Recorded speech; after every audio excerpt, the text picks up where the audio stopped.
নামাজের মধ্যে চেষ্টা করবেন আযান এবং ইকামত এর মাঝখানে বেশি বেশি দোয়া করার জন্য। নবীজি বলেছেন আযান ইকামতের মাঝখানে দোয়াগুলো আল্লাহ পাক ফেরত দেন না।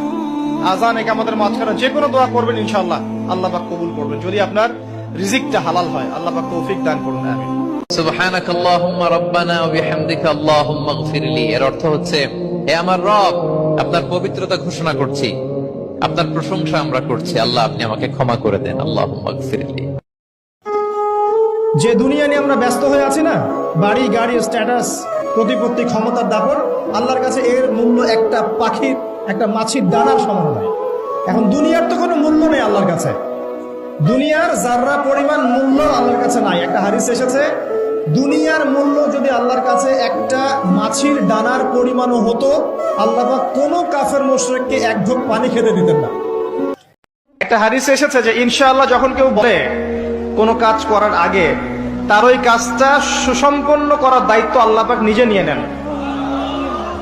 হে নবী, আপনার উম্মতকে জানিয়ে দিয়েন যে জান্নাত হচ্ছে একটা উর্বর জায়গা, জান্নাতের অনেক জায়গা ফাঁকা পড়ে আছে। আপনার উম্মতকে জানিয়ে দিন এই ফাঁকা জায়গাগুলোতে তারা যদি গাছ লাগাতে চায় তাহলে যেন পড়ে সুবহানাল্লাহ, আলহামদুলিল্লাহ, ওয়া লা ইলাহা ইল্লাল্লাহ, আল্লাহু আকবার, ওয়া লা হাওলা ওয়া লা কুওয়াতা ইল্লা বিল্লাহ। কোরআনে আছে নবীজির সামনে প্রত্যেকের আমলনামা খোলা হবে। ওয়াজিনা বিকা আলা হাউলা'i শাহীদা। নবীজিকে আল্লাহ বলছে আপনার সামনে উপস্থিত রাইখা আমি দেখাবো। নবীজি আমলনামা দেখে আল্লাহর নবী জিজ্ঞেস করবে, উম্মত এটা কি? উম্মত দিনের পর দিন ফজরের নামাজ কোথায়, জোহরের নামাজ কোথায়? উম্মত 30 বছরের ব্যবসার মধ্যে একটা হালাল নাই। সুদের এত টাকা দরকার, ঘুষের এত টাকা দরকার। উম্মত যৌবনের পুরাটা সময় মোবাইল দেখে, ছবি দেখে, নাচ গান দেখে, উলঙ্গ দৃশ্য দেখে নষ্ট করে ফেলেছ। আজ আমি কিসের সুপারিশ করব উম্মত? আমি এটা নিয়ে আমার আল্লাহর সামনে কেমনে দেখাবো? আল্লাহ আপনি আমার গুনাহ মাফ করেন, ছোট গুনাহ, বড় গুনাহ, প্রকাশ্য গুনাহ, গোপন গুনাহ, ইচ্ছায় করেছে যে গুনাহ, অনিচ্ছায় করেছে যে গুনাহ, আল্লাহ সব গুনাহ আপনি মাফ করে দেন। সারাটা জীবন পাপ করে থাকলেও একটা বার দাঁড়িয়ে খালি বলেন আল্লাহ আস্তাগফিরুল্লাহ ওয়া আতুবু ইলাইহি। মন থেকে বলেন আল্লাহ আমি ভুল করেছি, আল্লাহ আমাকে মাফ করে দাও। এক মুহূর্তের মধ্যে আল্লাহ পাক আপনার সমস্ত গুনাহগুলোকে নেকিতে পরিবর্তন করে দিবেন ইনশাআল্লাহ। বান্দা যখন ভুল বুঝতে পারে, মাথাটা নিচু করে চোখের পানি ছেড়ে বান্দা যখন কাঁদতে শুরু করে, এই দৃশ্যটা দেখলে আল্লাহ সহ্য করতে পারে। আল্লাহর রহমতের দরিয়ায় জোশ খেলে যায়, বান্দা যা চায় আল্লাহ তাই দিয়ে দেয়। বিশ্বাসীরা, পাপ হতে পারে, ভুল হতে পারে, অন্যায় হতে পারে, ওই অন্যায়ের উপর অটল থেকো না, আমার কাছে ফিরে আসো। কাম টু ইউর লর্ড, তোমার রবের দরবারে ফিরে আসো, ক্ষমার মতো ক্ষমা চাও, ক্ষমার মতো ক্ষমা চাইলে আমি সব ক্ষমা করে দেব। সুবহানাল্লাহ পড়েন। যে সব সময় ইস্তেগফার করে তার কোনো টেনশন থাকে না, তার জীবনে দুশ্চিন্তা আসে না, আর এমন জায়গা থেকে আল্লাহ রিজিকের বন্দোবস্ত করে যেটা সে কল্পনাও করে না। আমি আমারে কত ভালোবাসি, তার চেয়ে আমারে বেশি ভালোবাসে কে? আমার আব্বা আম্মা আমাকে কত ভালোবাসে, তার চেয়ে আমাদেরকে বেশি ভালোবাসে কে? খেয়াল রাখবেন, আল্লাহর দয়া ছাড়া পৃথিবীতে আমাদের বেঁচে থাকা সম্ভব, আল্লাহর দয়া ছাড়া আমাদের জান্নাতে যাওয়া সম্ভব। সাইয়্যিদুল ইস্তিগফার, আমার সাথে বলবেন আল্লাহুম্মা আনতা রাব্বি লা ইলাহা ইল্লা আনতা খালাকতানি আনা আবদুক ওয়া আনা আলা আহদিক ওয়া ওয়া'দিকা মাসতাতা'ত আউযু বিকা মিন শাররি মা সানা'ত আবু'ু লাক বিনি'মাতিকা আলাই ওয়া আবু'ু বিযানবি ফাগফিরলি ফাইন্নাহু লা ইয়াগফিরুয যুনুবা ইল্লা আনতা। এই যে দোয়াটা আপনি করলেন, নবী সাল্লাল্লাহু আলাইহি ওয়াসাল্লাম বলেছেন যে এই দোয়া পড়ার পরে যদি কেউ সকালে পড়ে রাতের আগে মারা যায় জান্নাতে চলে যাবে, রাতে পড়ে সকালের আগে ইন্তেকাল করলে জান্নাতে চলে যাবে। এটা যদি না পড়েন অ্যাটলিস্ট এতটুকু, আস্তাগফিরুল্লাহাল্লাযী লা ইলাহা ইল্লা হুয়াল হাইয়ুল কাইয়্যুম ওয়া আতুবু ইলাইহি, এইটুকু। আর এটাও যদি না পড়েন, না পড়াটা একটু লজ্জার যদিও বা, যদি না পারেন তাহলে বলবেন আস্তাগফিরুল্লাহ ওয়া আতুবু ইলাইহি। আস্তাগফিরুল্লাহ। আমি আমারে কত ভালোবাসি, তার চেয়ে আমারে বেশি ভালোবাসে কে? আমার আব্বা আম্মা আমাকে কত ভালোবাসে, তার চেয়ে আমাদেরকে বেশি ভালোবাসে কে? খেয়াল রাখবেন, আল্লাহর দয়া ছাড়া পৃথিবীতে আমাদের বেঁচে থাকা সম্ভব, আল্লাহর দয়া ছাড়া আমাদের জান্নাতে যাওয়া সম্ভব। যে সবসময় ইস্তেগফার করে তার কোনো টেনশন থাকে না, তার জীবনে দুশ্চিন্তা আসে না, আর এমন জায়গা থেকে আল্লাহ রিজিকের বন্দোবস্ত করে যেটা সে কল্পনাও করে না। দিনের আলোয় তো দেখা যায় সবার মুখে হাসি, আসলে রাতের অন্ধকারই জানে কে কতটা খুশি।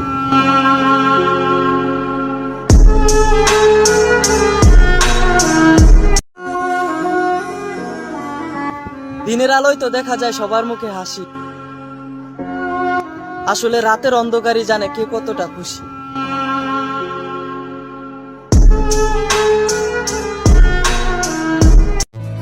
যেখানে তোমার কদর নেই সেখানে যেও না, যে বুঝতে চায় না তাকে বুঝাতে যেও না, সত্য বললে যে রেগে যায় তার রাগ ভাঙিও না, আর আবহাওয়ার মতো যে বদলে যায় তার সাথে সম্পর্ক রেখো না।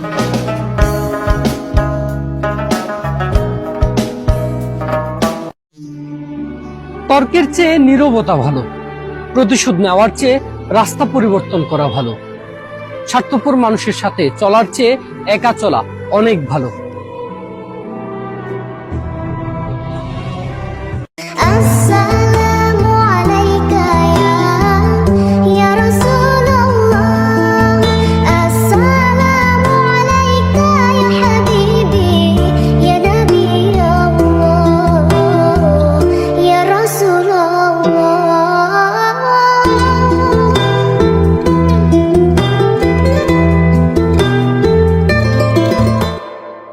যে যাকে ভালোবাসবেন তাকেই বিয়ে করবেন জীবনে, যাকে আপনি ফিল করেন যে ইউ লাভ হিম, লাভ হার, তাকেই আপনি বিয়ে করবেন, তা না হলেই ঝামেলা।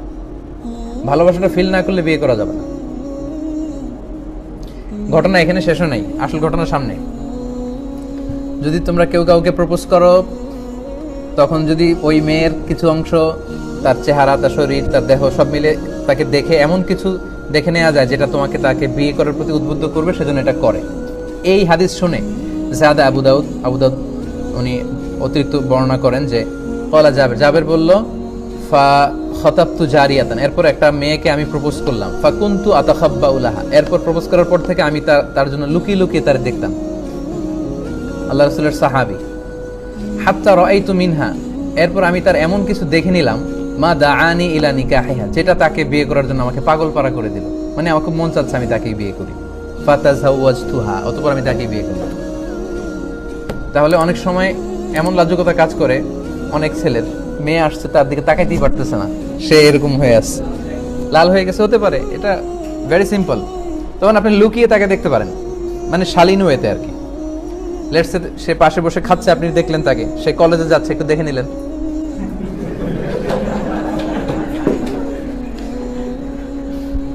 Don't take this otherwise.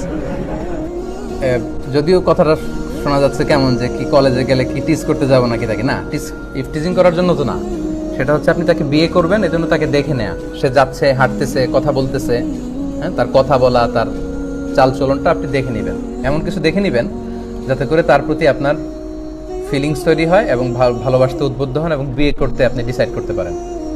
এই পয়েন্টটা ক্লিয়ার না? দেখেন, জাবের রাদিয়াল্লাহু তাআলা আনহু আল্লাহ রাসূল সাল্লাল্লাহু আলাইহি ওয়াসাল্লামের কত কাছের সাহাবী, উনি এই হাদিস থেকে এরকমই বুঝেছেন যে আমি যেহেতু কাছে যেয়ে দেখতে পারেন, আমি দূর থেকে তাকে লুকায় লুকায় অনেকবার দেখে ভালো লাগছে, পরে বিয়ে করছে। আচ্ছা, তার মানে প্রমাণ করে দেখে নেয়া, পরিচিত হয়ে নেয়া, আইস ব্রেকিং করা, এটা সুন্নাত। তবে অফকোর্স প্রিয় ভাইরা, আমার আলোচনা মিস ইন্টারপ্রেট করা যাবে না, এটা শুধুমাত্র আপনি বিয়ে করতে চান তাকে, এজন্য আপনি ডিসিশন নিতে পারতেছেন। সারাটা জীবন পাপ করে থাকলেও একটা বার দাঁড়িয়ে খালি বলেন আল্লাহ আস্তাগফিরুল্লাহ ওয়া আতুবু ইলাইহি, মন থেকে বলেন আল্লাহ আমি ভুল করেছি, আল্লাহ আমাকে মাফ করুন। এক মুহূর্তের মধ্যে আল্লাহ পাক আপনার সমস্ত গুনাহগুলোকে নেকিতে পরিবর্তন করে দিবেন ইনশাআল্লাহ। বান্দা যখন ভুল বুঝতে পারে, মাথাটা নিচু করে চোখের পানি ছেড়ে বান্দা যখন কাঁদতে শুরু করে, এই দৃশ্যটা দেখলে আল্লাহ সহ্য করতে পারে, আল্লাহর রহমতের দরিয়ায় জোশ খেলে যায়, বান্দা যা চায় আল্লাহ তাই দিয়ে দেয়। বিশ্বাসীরা, পাপ হতে পারে, ভুল হতে পারে, অন্যায় হতে পারে, ওই অন্যায়ের উপর অটল থেকো না, আমার কাছে ফিরে আসো। কাম টু ইউর লর্ড, তোমার রবের দরবারে ফিরে আসো, ক্ষমার মতো ক্ষমা চাও, ক্ষমার মতো ক্ষমা চাইলে আমি সব ক্ষমা করে দেব। সুবহানাল্লাহ পড়েন। যে সব সময় ইস্তেগফার করে তার কোনো টেনশন থাকে না, তার জীবনে দুশ্চিন্তা আসে না, আর এমন জায়গা থেকে আল্লাহ রিজিকের বন্দোবস্ত করে যেটা সে কল্পনাও করে না। আমি আমারে কত ভালোবাসি, তার চেয়ে আমারে বেশি ভালোবাসে কে? আমার আব্বা আম্মা আমাকে কত ভালোবাসে, তার চেয়ে আমাদেরকে বেশি ভালোবাসে কে? খেয়াল রাখবেন, আল্লাহর দয়া ছাড়া পৃথিবীতে আমাদের বেঁচে থাকা সম্ভব, আল্লাহর দয়া ছাড়া আমাদের জান্নাতে যাওয়া সম্ভব। একটা হাদিসে এসেছে যে ইনশাআল্লাহ যখন কেউ বলে কোনো কাজ করার আগে তার ওই কাজটা সুসম্পন্ন করার দায়িত্ব আল্লাহ পাক নিজে নিয়ে নেন। হে নবী, আপনার উম্মতকে জানিয়ে দিয়েন যে জান্নাত হচ্ছে একটা উর্বর জায়গা, জান্নাতের অনেক জায়গা ফাঁকা পড়ে আছে। আপনার উম্মতকে জানিয়ে দিন এই ফাঁকা জায়গাগুলোতে তারা যদি গাছ লাগাতে চায় তাহলে যেন পড়ে সুবহানাল্লাহ, আলহামদুলিল্লাহ, ওয়ালা ইলাহা ইল্লাল্লাহ, আল্লাহু আকবার, ওয়ালা হাওলা ওয়ালা কুওয়াতা ইল্লা বিল্লাহ। কোরআনে আছে নবীজির সামনে প্রত্যেকের আমলনামা খোলা হবে। ওয়াজিনা বিকা আলা হাউলা'i শাহীদা। নবীজিকে আল্লাহ বলছে আপনার সামনে উপস্থিত রাইখা আমি দেখাবো। নবীজি আমলনামা দেখে আল্লাহর নবী জিজ্ঞেস করবে, উম্মত এটা কি? উম্মত দিনের পর দিন ফজরের নামাজ কোথায়, জোহরের নামাজ কোথায়? উম্মত 30 বছরের ব্যবসার মধ্যে একটা হালাল নাই। সুদের এত টাকা দরকার, ঘুষের এত টাকা দরকার। উম্মত যৌবনের পুরাটা সময় মোবাইল দেখে, ছবি দেখে, নাচ গান দেখে, উলঙ্গ দৃশ্য দেখে নষ্ট করে ফেলেছ। আজ আমি কিসের সুপারিশ করব উম্মত? আমি এটা নিয়ে আমার আল্লাহর সামনে কেমনে দেখাবো? আল্লাহ আপনি আমার গুনাহ মাফ করেন, ছোট গুনাহ, বড় গুনাহ, প্রকাশ্য গুনাহ, গোপন গুনাহ, ইচ্ছায় করেছে যে গুনাহ, অনিচ্ছায় করেছে যে গুনাহ, আল্লাহ সব গুনাহ আপনি মাফ করে দেন। সারাটা জীবন পাপ করে থাকলেও একটা বার দাঁড়িয়ে খালি বলেন আল্লাহ আস্তাগফিরুল্লাহ ওয়া আতুবু ইলাইহি। মন থেকে বলেন আল্লাহ আমি ভুল করেছি, আল্লাহ আমাকে মাফ করুন। এক মুহূর্তের মধ্যে আল্লাহ পাক আপনার সমস্ত গুনাহগুলোকে নেকিতে পরিবর্তন করে দিবেন ইনশাআল্লাহ। বান্দা যখন ভুল বুঝতে পারে, মাথাটা নিচু করে চোখের পানি ছেড়ে বান্দা যখন কাঁদতে শুরু করে, এই দৃশ্যটা দেখলে আল্লাহ সহ্য করতে পারে। আল্লাহর রহমতের দরিয়ায় জোশ খেলে যায়, বান্দা যা চায় আল্লাহ তাই দিয়ে দেয়। বিশ্বাসীরা, পাপ হতে পারে, ভুল হতে পারে, অন্যায় হতে পারে, ওই অন্যায়ের উপর অটল থেকো না, আমার কাছে ফিরে আসো। কাম টু ইউর লর্ড, তোমার রবের দরবারে ফিরে আসো। ক্ষমার মতো ক্ষমা চাও, ক্ষমার মতো ক্ষমা চাইলে আমি সব ক্ষমা করে দেব। সুবহানাল্লাহ পড়েন। যে সব সময় ইস্তেগফার করে তার কোনো টেনশন থাকে না, তার জীবনে দুশ্চিন্তা আসে না, আর এমন জায়গা থেকে আল্লাহ রিজিকের বন্দোবস্ত করে যেটা সে কল্পনাও করে না। আমি আমারে কত ভালোবাসি, তার চেয়ে আমারে বেশি ভালোবাসে কে? আমার আব্বা আম্মা আমাকে কত ভালোবাসে, তার চেয়ে আমাদেরকে বেশি ভালোবাসে কে? খেয়াল রাখবেন, আল্লাহর দয়া ছাড়া পৃথিবীতে আমাদের বেঁচে থাকা সম্ভব, আল্লাহর দয়া ছাড়া আমাদের জান্নাতে যাওয়া সম্ভব। যখন আপনি চুপচাপ থাকবেন, খুব বেশি কথা বলবেন না, বেশি অপ্রয়োজনীয় কথা বলবেন না, প্রয়োজনীয় কথা বলবেন, আল্লাহর পক্ষ থেকে আপনার কলমের উপরে ইলম আসবে, ইলমে লাদুনি আল্লাহর পক্ষ থেকে আসবে ইনশাআল্লাহ। দেখবেন ঠান্ডা মাথায় চিন্তা করলে সুন্দর গোছানো চিন্তা করা যায় না, এলোমেলো হবে না চিন্তা তখন। এবং যদি আমরা বেশি ব্যস্ত থাকি, বেশি কথা বলি, তখন কিন্তু চিন্তাগুলো এলোমেলো হয়। সবসময় নিচু হইতে চাইবেন, ছোট হইতে চাইবেন। আপনি ছোট হইতে চাইলে আল্লাহ টাইনা উপরে উঠাবে, আর আপনি যদি বলেন আমি বড়, আমার চেয়ে বড় কেউ নাই, আমি আল্লাহ, এক থাপ্পড় মেরে আল্লাহ জমিনে গেড়ে দিবে, চিল্লায় বড়, ঠিক কিনা? আমার কথা ভালো করে শোনেন, যদি আপনি মানুষকে সন্তুষ্ট করতে যান এবং মানুষের কাছে কিছু পাওয়ার আশা করেন, আপনি কষ্ট পাবেন। বিশ্বাস হচ্ছে না? মানুষের কাছে এক্সপেকটেশন বেশি রাখেন, আপনি কষ্ট পাবেন। আপনি আল্লাহর কাছে আশা করেন, কষ্ট পাবেন। আপনি সমস্ত কাজ আল্লাহকে সন্তুষ্ট করার জন্য করেন, আপনি কষ্ট পাবেন। আমাদের নবী যখনই কষ্ট পেতেন নামাজে দাঁড়িয়ে যেতেন। তুমি কষ্ট পেলে ব্যঞ্জন ধরাও। যখনই নবী কষ্ট পেতেন, তার কষ্ট মনে হতো, খারাপ লাগতো, কোনো কিছু উদ্বিগ্ন চিন্তিত হতেন, তিনি ওযু করে নামাজে দাঁড়াতেন আল্লাহু আকবার বলে। বিশ্বনবী বলবেন, আল্লাহ ওই স্পেশাল দোয়াটা দুনিয়াতে করি নাই, আজকে আমি তোমার দরবারে দাঁড়িয়ে কিয়ামতের দিন ওই দোয়াটা করছি। আল্লাহ, আমার যে উম্মতের হৃদয়ে যাররা পরিমাণ ঈমান আছে, আমার একটা উম্মতকেও তুমি জাহান্নামে ঢুকাতে পারবে না। বাংলা একটি প্রবাদ আছে, রেগে গেলেন ধরে গেলেন, রাগ চিরচেনার সম্পর্ক ছিন্ন করে, বন্ধুকে শত্রু বানায়, মিত্রকে দুশ্মন বানায়। রাগ সফলতার ক্ষেত্রে প্রতিবন্ধকতা তৈরি করে। যে ব্যক্তি রাগী তাকে আল্লাহও ভালোবাসে না, বান্দাও ভালোবাসে না। একটা কথা মনে রাখবে, অতীত নিয়ে কখনো পড়ে থাকতে হয় না, ভবিষ্যৎ নিয়ে ভাবো। যদি সেটা না পারো, বর্তমান নিয়ে থাকো, তবু অতীত নয়।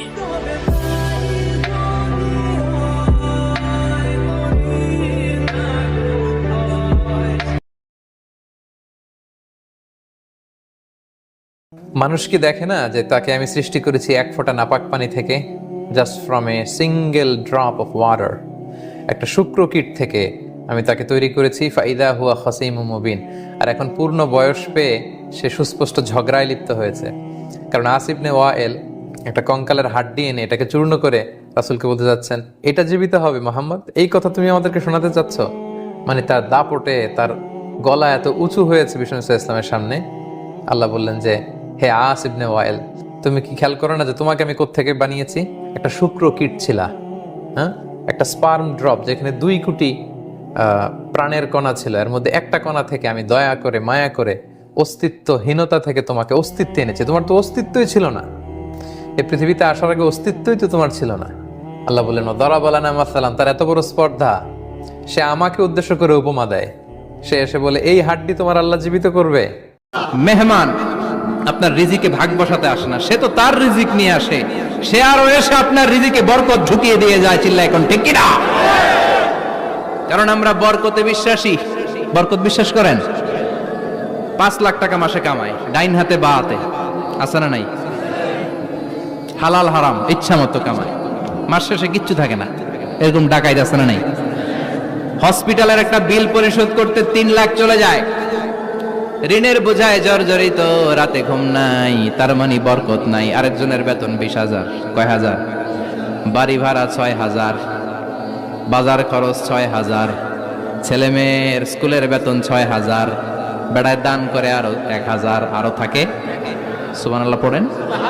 20,000-এর বেতনের ভেতরে বারাকা ছিল। 5 লক্ষ ইনকাম, 1 টাকাও নাই। ঠিক কিনা? মানুষের কথা বাদ দেন, কবরে তো একাই যাওয়া লাগবে নাকি? যার যার কবরে তো একাই যাওয়া লাগবে। স্ত্রী সন্তান, বাবা মা, আত্মীয় স্বজন, নেতা নেত্রী যাবে নাকি কবরে? যারা আজকে আমাদেরকে মোহগ্রস্ত করে রেখেছে, মোহগ্রস্ত বোঝেন, দুনিয়ার মায়া মোহর মধ্যে ব্যস্ত করে রেখেছে, কেউ কি যাবে? একজন রাখলে আরেকজন থেমে যাবে, কারণ এই ছোট্ট ঝগড়া থেকে এটা অনেক সময় বিচ্ছেদের দিকে গড়ায়। আর শয়তান এখানে উস্কানি দেয়। দান সৎকা করার জন্য সম্পদ লাগে না, আমার কথা শুনে। দান সৎকা করার জন্য সম্পদ লাগে না, কলিজা লাগে, মন লাগে। বহু বড় বড় মানুষ আছে দান সৎকা করতে পারে না, কোটিপতি, জাকাত দেয় না, আছে না? আর বহু গরিব মানুষ ভ্যান চালায়, কৃষি কাজ করে, দেখবেন 100 টাকা দান করে দিল। মন থাকতে হয়, মন, কলিজা বড় থাকতে হয়। যাদের কলিজা বড়, মন বড়, তারা দান সৎকা করতে পারবে ইনশাআল্লাহ। আর যার মন বড়, সেখানেই তো আল্লাহ নূর আসবে। সংক্ষিপ্ত মনে সংকীর্ণ মন, আল্লাহ নূর কোত্থেকে আসবে? নিজেকে নিয়ে ফিকির করবেন, অন্যের ফিকির বাদ দিবেন। অন্যের কথা পরে কে কি করে, নামাজ পড়ে কিনা, কে কি বলে লেকচারে, কার কি সমালোচনা করে, সব বাদ। আগে নিজের চিন্তা করবো। আলাইকুম আনফুসাকুম, নিজের নফসের খবর নাও, বাস। জিলহজ মাসের চাঁদ যে ব্যক্তি দেখবে, সে যেন তার নখ এবং তার চুল এগুলো যেন আর না কাটে। চাঁদ দেখে ফেলেছেন, কুরবানি করা পর্যন্ত এখন চুল আর নখ যেন সে না কাটে। যদি না কাটেন তাহলে কি হবে? আপনি একটা পূর্ণাঙ্গ কোরবানি নাকি পাবেন ইনশাআল্লাহ। অতীতে কি হয়েছে ভুলে যান। মিউজিক করতেন, গার্লফ্রেন্ড ছিল, পর্ন দেখেছেন, জুয়া খেলেছেন, মাদকের সাথে সম্পৃক্ত ছিলেন, আরাম অ্যাফেয়ার্সে ছিলেন, কি করেছেন অতীতে, আজকে থেকে ভুলে যান। ফ্রম নাও অন, যখন থেকে আপনার কাছে হেদায়েতের বাণী আসবে, তখন থেকে তওবা করে নেবেন। বলবেন আস্তাগফিরুল্লাহাল্লাযী লা ইলাহা ইল্লা হুয়াল হাইয়ুল কাইয়্যুম ওয়া আতুবু ইলাইহি।